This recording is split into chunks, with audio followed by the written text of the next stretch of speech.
Spacebird Media. Why do so many people find solace in the crackle of a vinyl record? Let's dive in.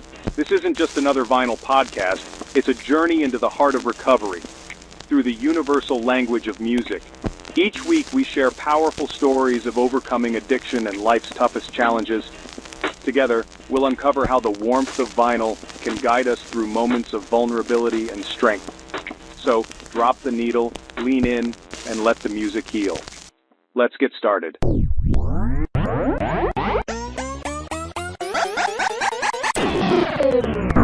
This is Records and Recovery.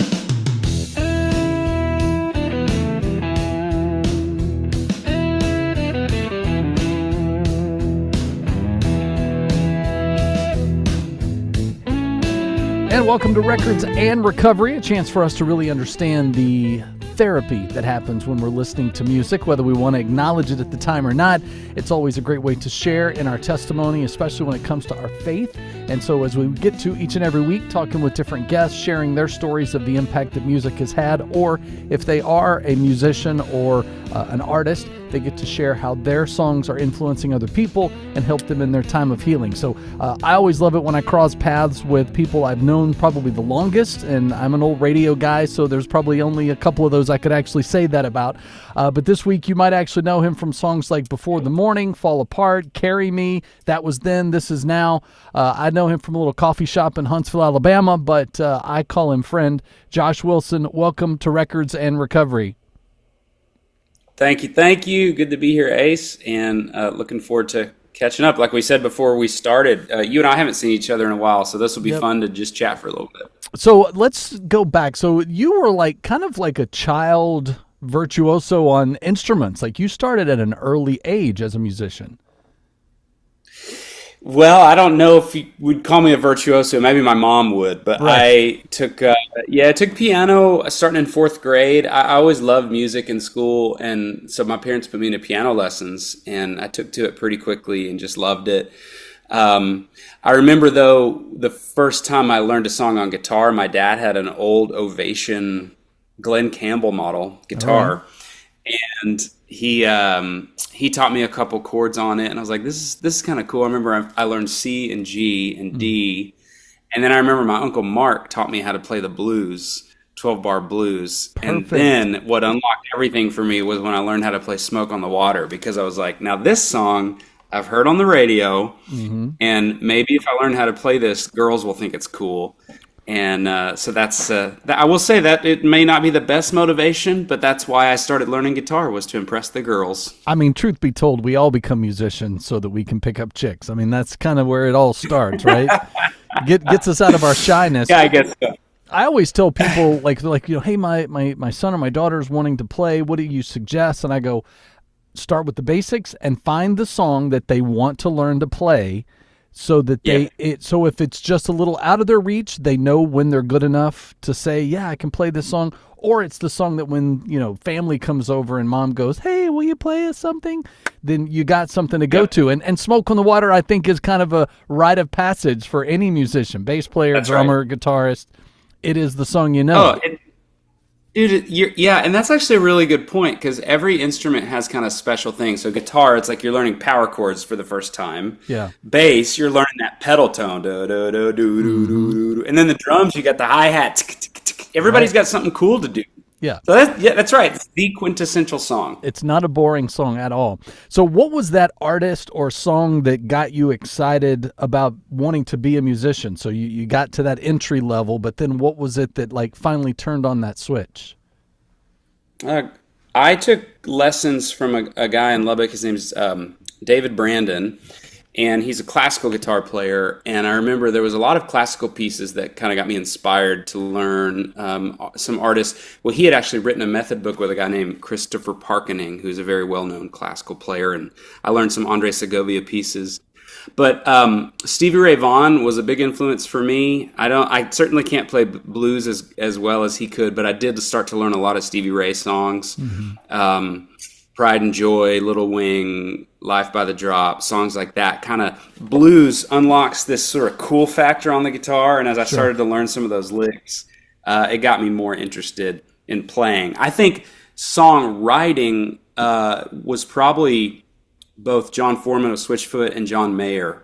Those two guys have started like really listening to the words and being like, wow, you can really craft a story and a scene with the lyrics and a song. And so those couple of guys sort of got me into, I'd say, into the songwriting aspect. Yeah. Now, I know, like, being an avid Beatles fan, like, I love hearing the stories of how, like, Beatles and Beach Boys and, like, all of the competition going on behind the scenes of, oh, well, they wrote that song. We got to trump that, or we got to beat that. We can write something better. Do you ever feel that competition? Do you ever feel that challenge of, maybe not, I mean, being in Christian music, maybe that's not necessarily a challenge, but it is that, wow, that's a moving song. I want to be that transparent. Yeah. Yeah, I think on my better days, I hear something and I get inspired and I think, I can't wait to go make something. And to be honest, Christian or not, we all struggle with envy sometimes, where you hear something where you're like, man, I wish I could have written that, or maybe even worse, I could have done that, Right. but clearly I didn't, because they did, and it's out there and it's huge. And so, I think we can make each other better. I think iron sharpens iron. I do think music is not a zero-sum game. I think there's room for everybody to do great things in music. And so it's not like if someone is successful that means you can't be as a songwriter. So I think on my better days, it's more inspiring. And I love the quote, it's attributed to Michelangelo, criticized by creating, the things you don't like. Well, okay, go make something that you do and Yes. put that out there, rather than saying negative things about somebody else. Yeah. So with that being said, what would you say is a song you wish you had written? I'll put you on the spot. Is it called Only Hope by Switchfoot? And I lay my head back down. It's one of the most beautiful songs. And then it was in that movie Walk to Remember. Mandy Moore covered it, but John Foreman's version of that is unbelievable. I hope to someday, before I die, write a song to that level of what I consider to just be greatness. Yeah. What about you? Oh gosh. I mean, honestly, I would say probably In My Life by the Beatles. Like the transparency of the vulnerability that John is. I mean, he was in that in a lot of his music, which is why he's my favorite Beatle. But I think when I'm writing, it's that same vein of how he used to always say, "Tell the truth and make it fun." Or make it catchy. And so it's like, okay, this is a raw, real emotion for me, but I'm going to creatively get it out so that anyone else who understands that point of pain or that point of loss or that point of addiction, like to get beyond that, we can let music be that vibe to go, hey, you're not alone. You're not alone. We're all, it's a small community. And I know you've been really transparent in that, in a lot of your struggles. How would you say that has helped you challenge-wise? Like, man, I rather than going for the go-to of the habits and hang-ups that we all have, what has it been maybe in music that has helped you to stay on a path that is honoring of God? So the last couple of years I have been open about my struggle with alcohol addiction. I'll be 8 years sober this year, and it was something that I struggled with while I was on stage singing. And it never got to the point, I never drove, it never got dangerous, but I think those of us who have struggled with being addicted to alcohol is like, it's kind of just a not yet thing. Like that hadn't happened yet. I think it's a downward slope for anybody that is a problem drinker. And so there was a shame, there was this sort of shame element in it where it was like, here I am singing about freedom in Christ and I'm addicted to this substance. And I actually was using alcohol to self-medicate anxiety and kind of help me sleep at night. I would drink most nights before bed. And I remember at first I would say I drank in moderation. It wasn't a problem. But I think for my brain and my chemistry, it was like it would turn down the anxiety in my mind. And I thought, well, if a little bit turns it down this much, then I bet a lot turns it down a lot more. And eventually, you drink enough of an addictive substance and you become addicted to it. And I remember trying to quit so many times on my own, and it just wasn't working. And I was praying, I was asking God, please help me quit, please help me quit. And I think what unlocked it for me was to finally tell another person as well. The Bible says to confess our sins one to another. And I think part of the reason for that is just accountability, because God listens and he hears our prayers and he does help us. But I think sometimes there's this extra layer of accountability by telling a person who you can see with your eyes and hear with your ears. And I remember I called my friend James and I said, hey man, I'm drinking too much. I can't quit. I've tried. And I'm telling you because I need another human to know, because I want to get help and I want you to help me stay accountable to do that. And I finally did. But music, all through this journey, has been a way that I have processed my feelings. It's very cathartic for me. I'm a thinky, heady person to a fault, to where I need to get below my neck rather than above it all the time. I need to get into my heart and my feelings, and music helps me to do that. And so I can analyze, okay, I have a drinking problem. Here's the steps to get out of it. And sometimes I just, I need music to help me get into a place of surrender, to say, you know what, this is something I can't fix on my own. I have to admit that I actually am powerless to quit doing this. And music kind of helped me get to a place where I could actually feel that. And, Psalm 34 says God is close to the brokenhearted. And music helps me feel that. Music helps me feel God's nearness, even in the pit, even when I'm struggling. And so I I turn to music now for that catharsis and for that sorting out of what I'm actually feeling and helping me put feelings to my thoughts. And so God has been faithful to stay close to me, and I think he uses music to remind me of that. Talking with Josh Wilson on this week's Records and Recovery. So when it comes to that accountability, do you feel like as an artist, because a few weeks ago we talked with Phil Joel from the Newsboys, and he talked about being a professional Christian. And there's that, you're on a platform either in people's minds or you're on a stage for thousands to watch. And then there's you have to be within a certain mold.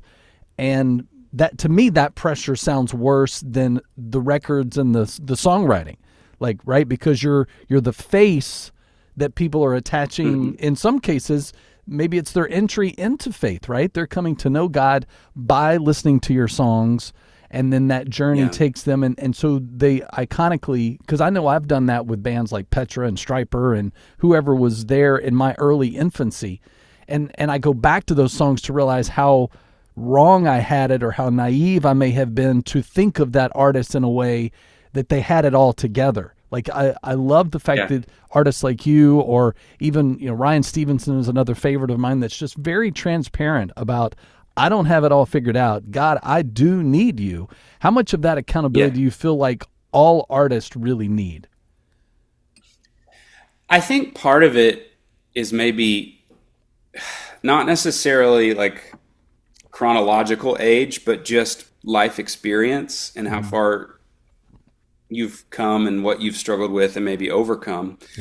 When I started my career, I just graduated college. I was 22, and I'm proud of the songs I wrote, but I think they didn't have as much depth just because I didn't have as much life experience. And I followed Jesus from a young age, but I feel like my relationship with Jesus has become more real and more authentic as I've stumbled, as I've fallen, and as I realized that being a Christian doesn't mean you have it together. It means that you don't have it together, and you need someone to hold you together.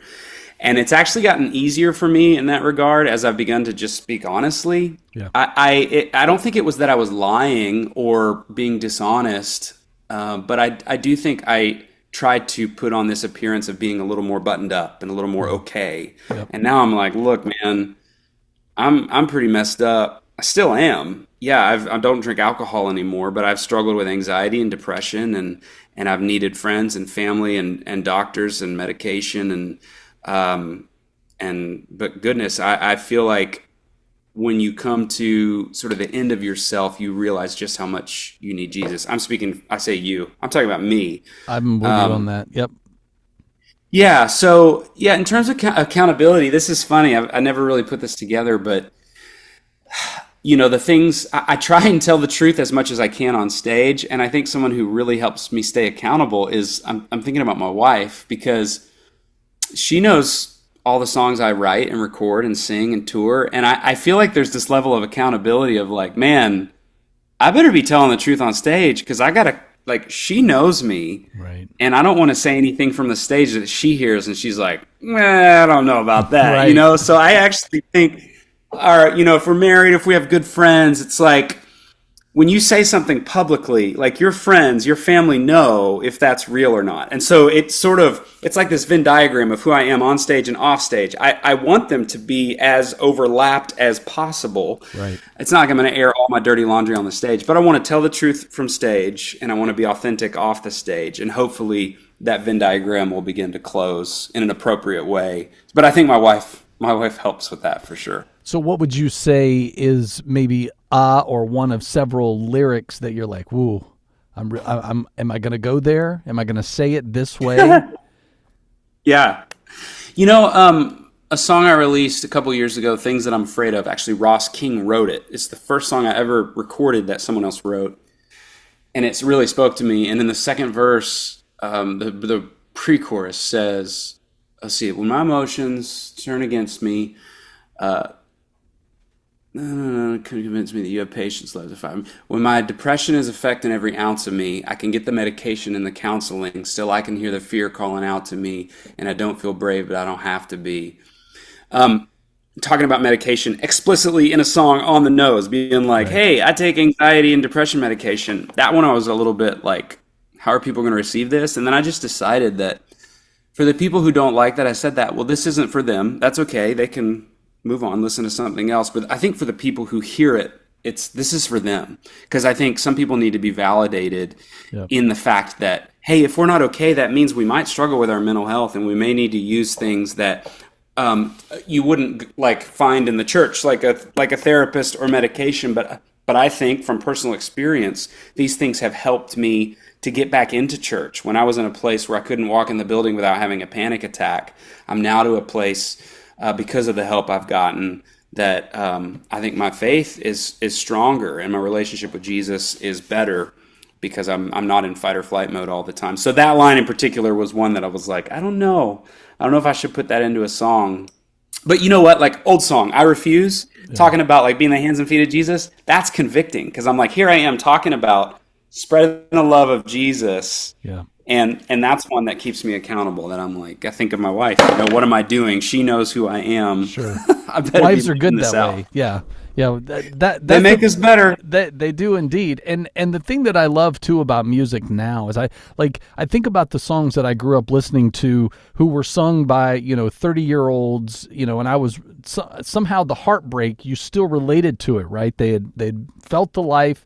They were now singing about it, but it just connected. And I feel like now it's more receiving because we realize that we all go through the same stuff. We all have some, like I always say, we all have daddy issues. We either had the perfect dad that we have to, emulate.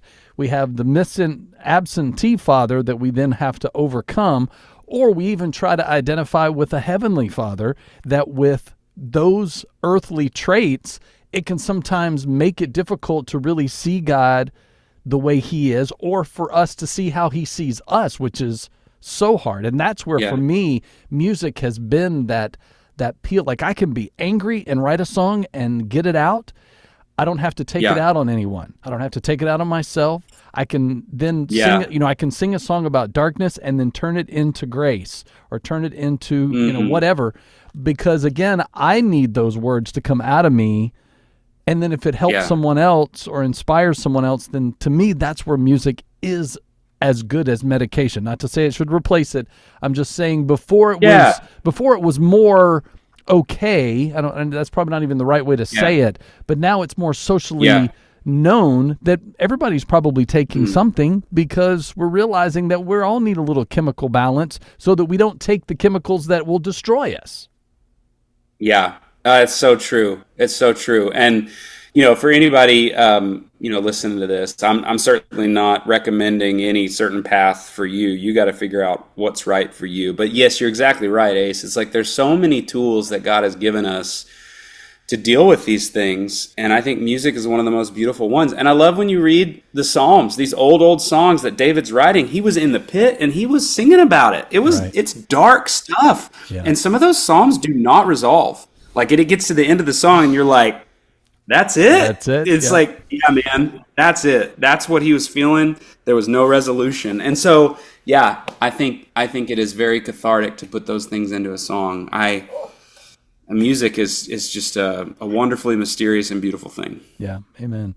Talking with Josh Wilson this week on Records and Recovery. Josh, I'm curious, what was the first album or maybe cassette, depending upon when you got your first own money, but what was the first one that you bought with your own cash?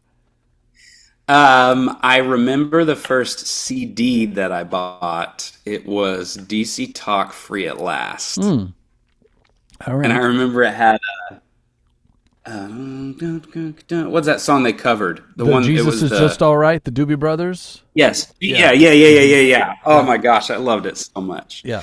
That was my first CD. I'm trying to remember. I did have cassettes.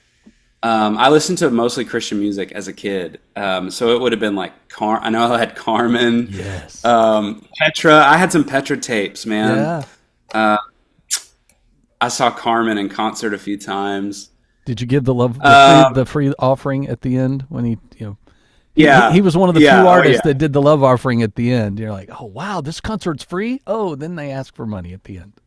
Yeah, which was cool because if you didn't have the money, you didn't have to give. I don't.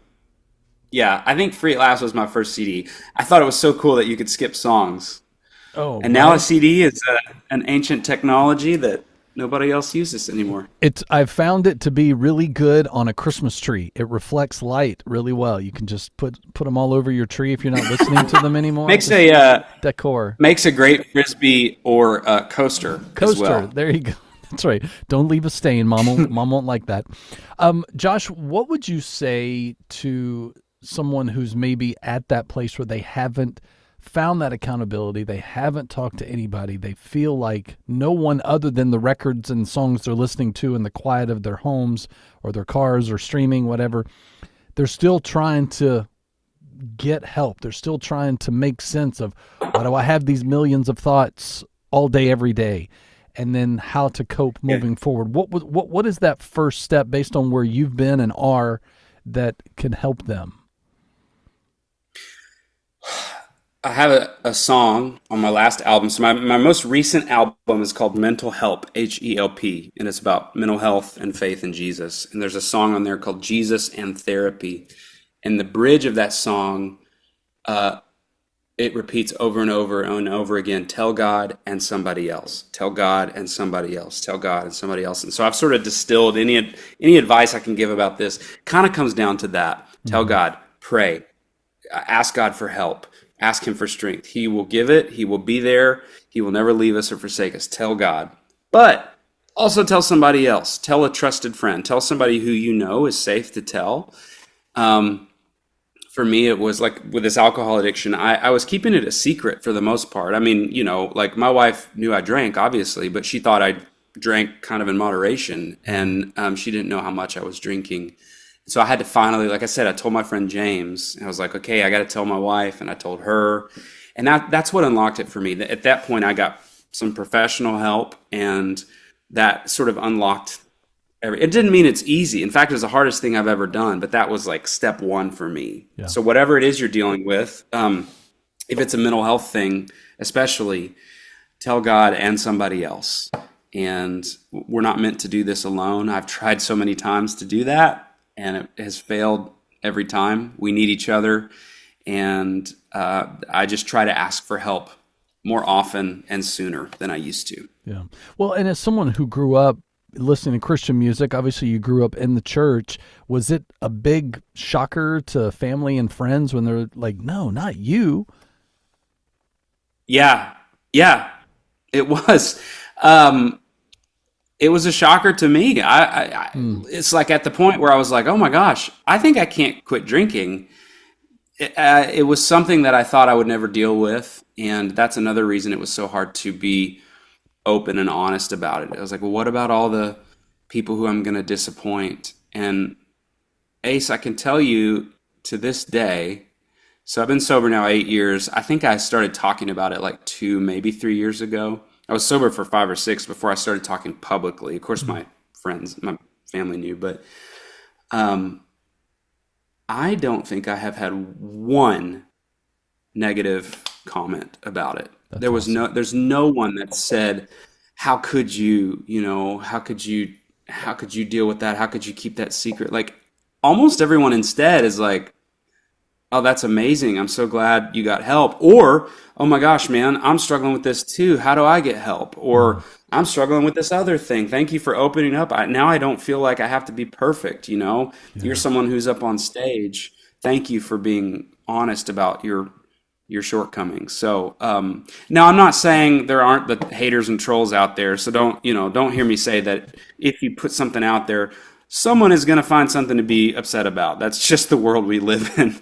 Yeah. But on the whole, I think as Christians, we're called to hear the struggles of our brothers and cry with those who are crying and support each other.